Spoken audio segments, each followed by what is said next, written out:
Hi, in this video, we're going to take a look at the choice of using flash or continuous light for your photography. There are pros and cons to using each one of them. We'll go through some of that, but mostly I just wanted to kind of give you a little bit of a level set, if you will, to kind of understand why you may choose one versus the other, how you can blend the two together, and we'll just kind of go into some details. Hi, my name is William Beem. I am a photographer just like you. I enjoy flash photography. I enjoy continuous light photography. We're going to see how we can merge the two together. We're going to see which ones do what and why you may want to use them. And we're going to define a couple of terms, so hopefully that'll help you out. Why don't we go ahead and get started? So the first question a lot of people ask is, which is better?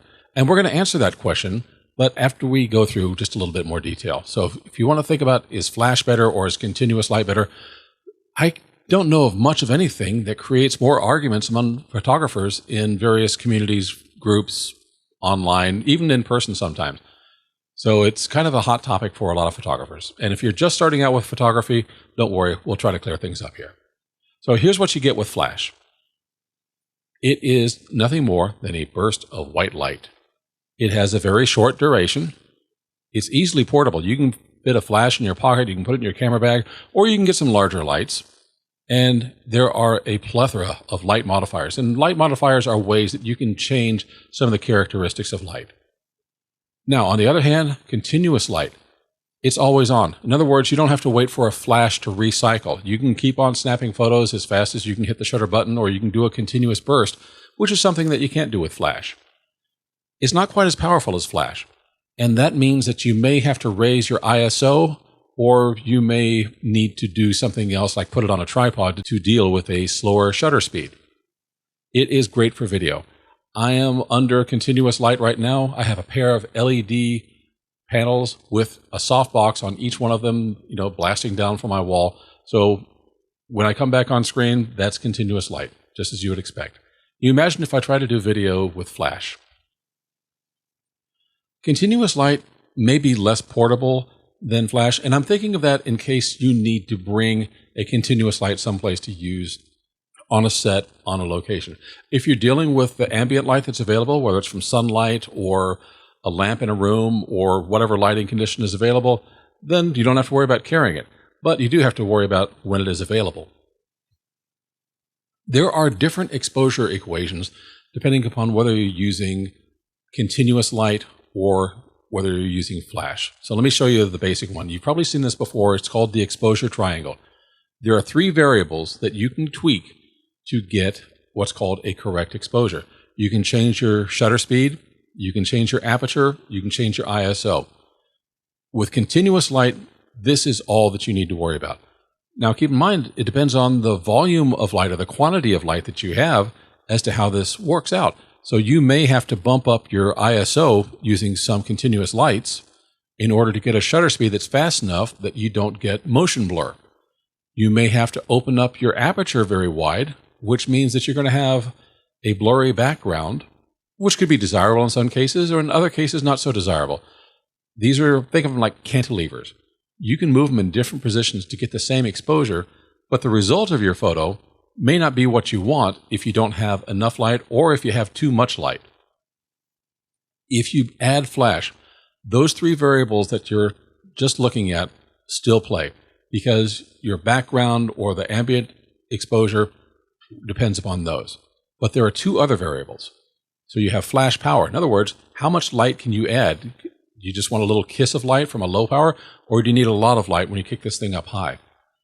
And also the distance between your subject and your flash has something that concerns you about light fall off.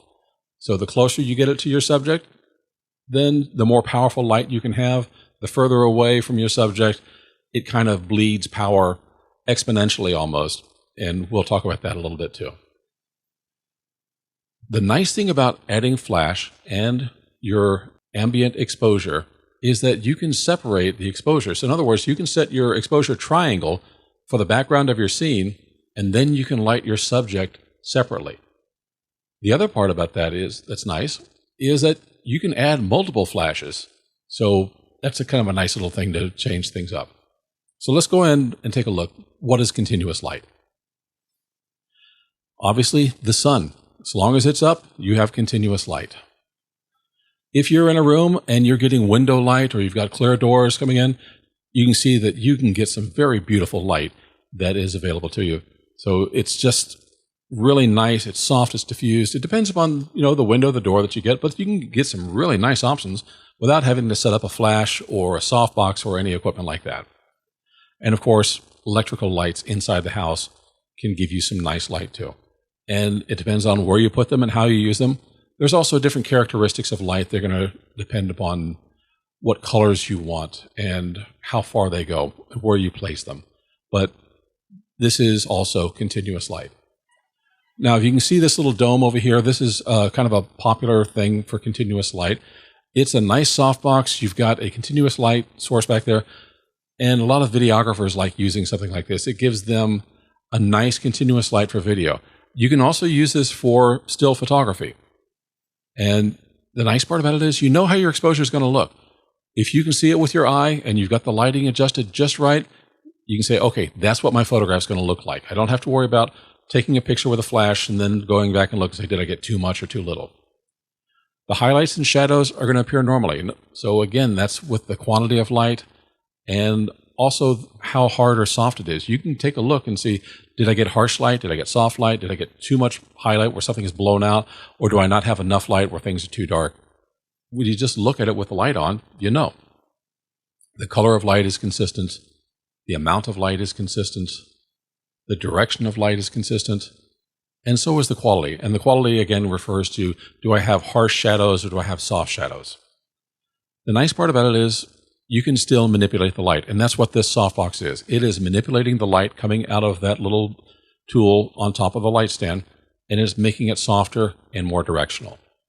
So other ways to manipulate the light include using a bounce card. This is one of the cheapest and yet most versatile things you can do to manipulate continuous light, available light. So if the light is coming in from one side, let's say that there's a window off to one side of the camera and she's putting a reflector up there, she's bouncing light back on and filling in some shadows or doing what she needs to do. Basically, it is a cheap source of light. And keep in mind, the source of light is not necessarily the part that's burning. It's a source of light relevant to your subject. So if you bounce light off of this reflector and it comes back in, as far as your photograph is concerned, that is another source of light. Now, this is from a workshop I took in Cuba, and you may not recognize him, but the guy in the black T-shirt holding up the bed sheet is Joe McNally. He was leading us on this. It was with Santa Fe Photographic Workshops. And on the other side of that is this. This is a gentleman named Jesus. He's one of the farmhands who was working there on the farm that we visited. Real nice guy. And he decided, he was going to be our model, and he stood in. It was a bright, sunny day. There would have been horrible light on him. That white sheet was from a little girl's bed.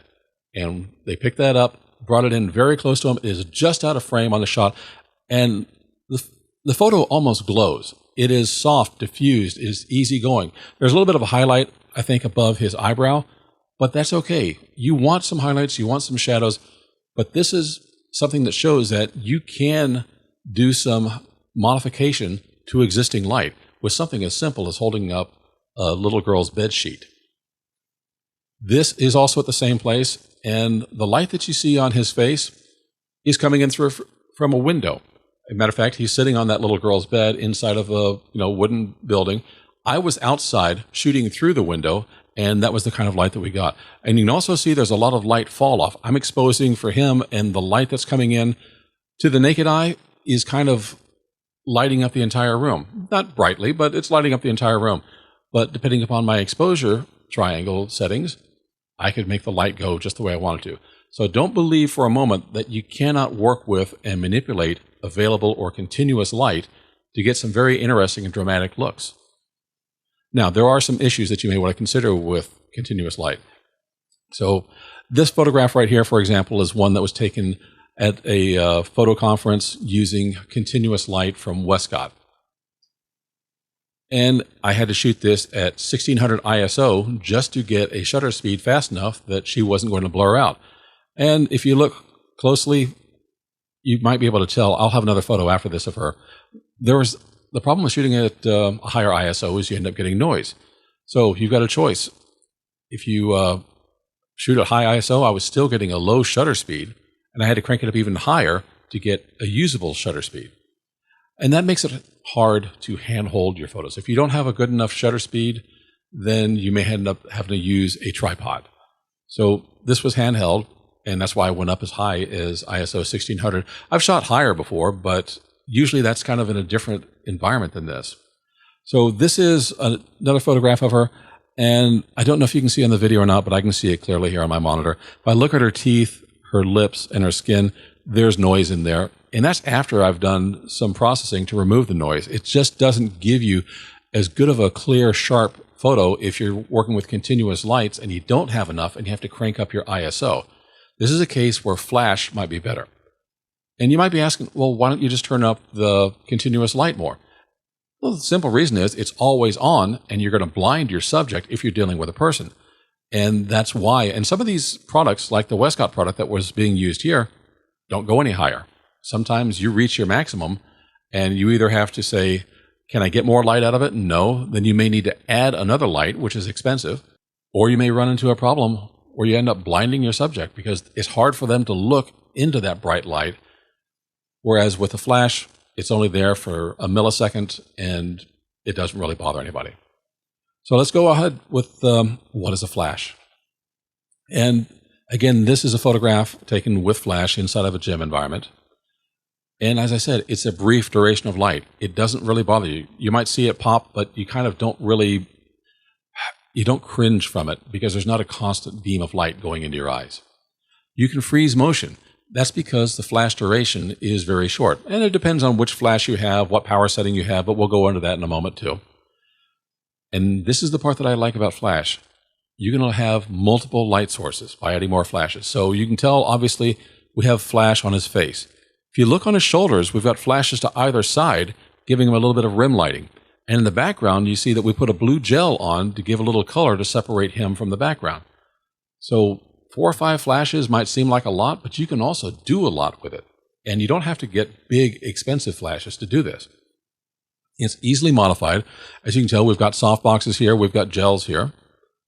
And it allows for a lower ISO because you're getting a brighter burst of light than you can typically with continuous light.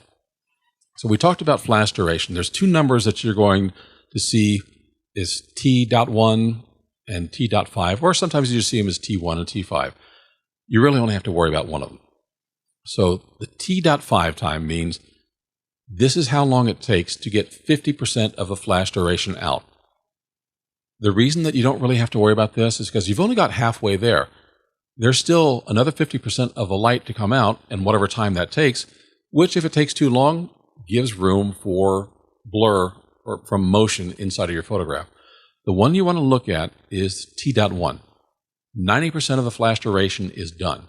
The shorter that time, the better this is to freeze motion in your photographs when you use flash, and look at that number. And that helps you evaluate which flash you purchase or which setting you use on your flash to get the shortest duration if what you need to do is to freeze motion. So obviously the values are useful to know. As I said, concentrate on the T.1. That's the one that really helps you because it's 90%. The other 10% doesn't really give you that much time for something else to have motion blur. And lower powers have quicker durations. So you don't have to use as much energy, it doesn't have to charge up as much, and it doesn't have as much to put out. So it's faster to get that time out there there's a shorter duration of time to put out there when you have a lower amount of light coming out. One of the things you can do is combine multiple flashes at a lower power. So you get the amount that you would have, let's say if you've got 2 flashes at 50%, it's the same amount of light if you had 1 flash at 100%, assuming they're the same flashes. That gives you a shorter duration, and it works out very nicely. And this is an example of exactly that.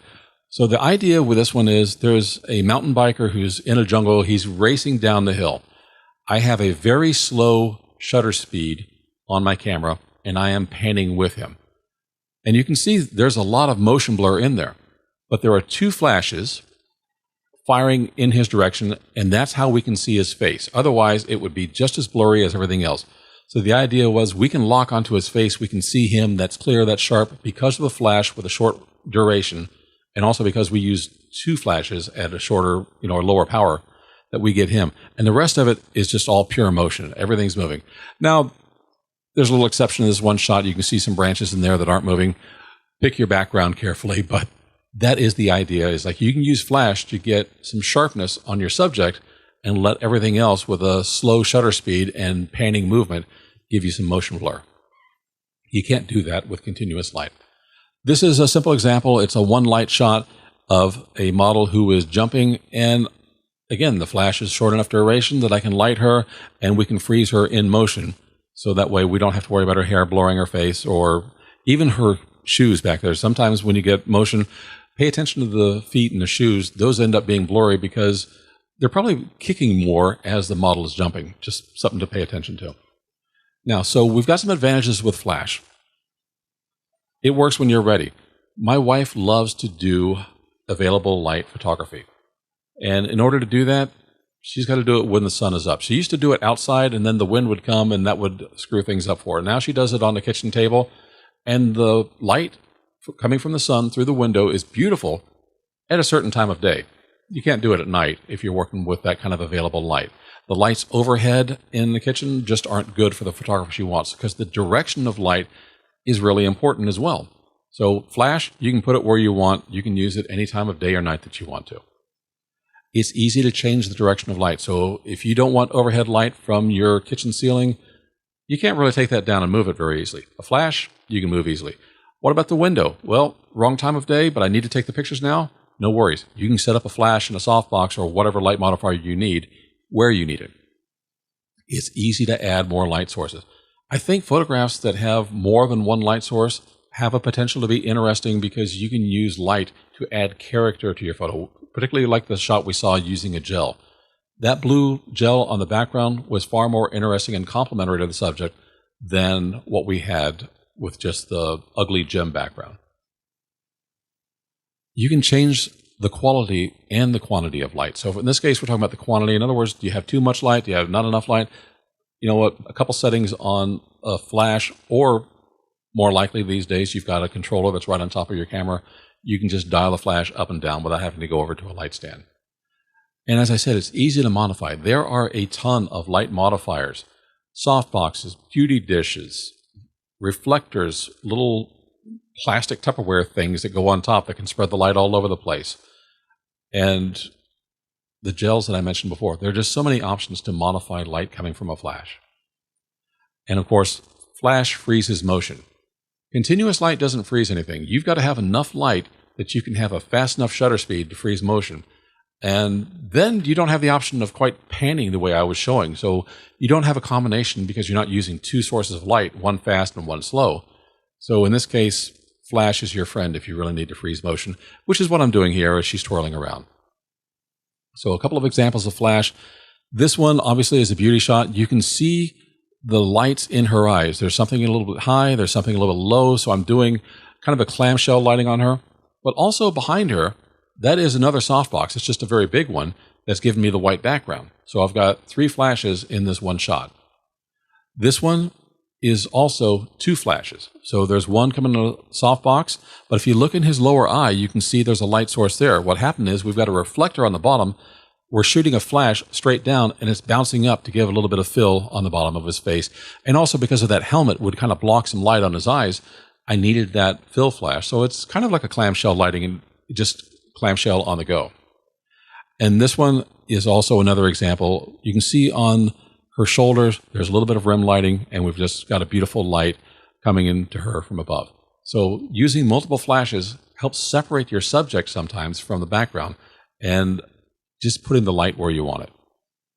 Now, you can blend flash with continuous light. This is, once again, Joe McNally. He's standing in as a test for a portrait that we're getting ready to do. And the first thing I needed to do is I needed to make sure that I got my background exposure where it was, and then we needed to test the lighting. So after we got through the light test, the model came in, and we get something like this. So as you can tell by the look on her face, the light from the flash is coming in from that side, and the rest of it is the light that is sunlight, available light, continuous light for everything else that you see.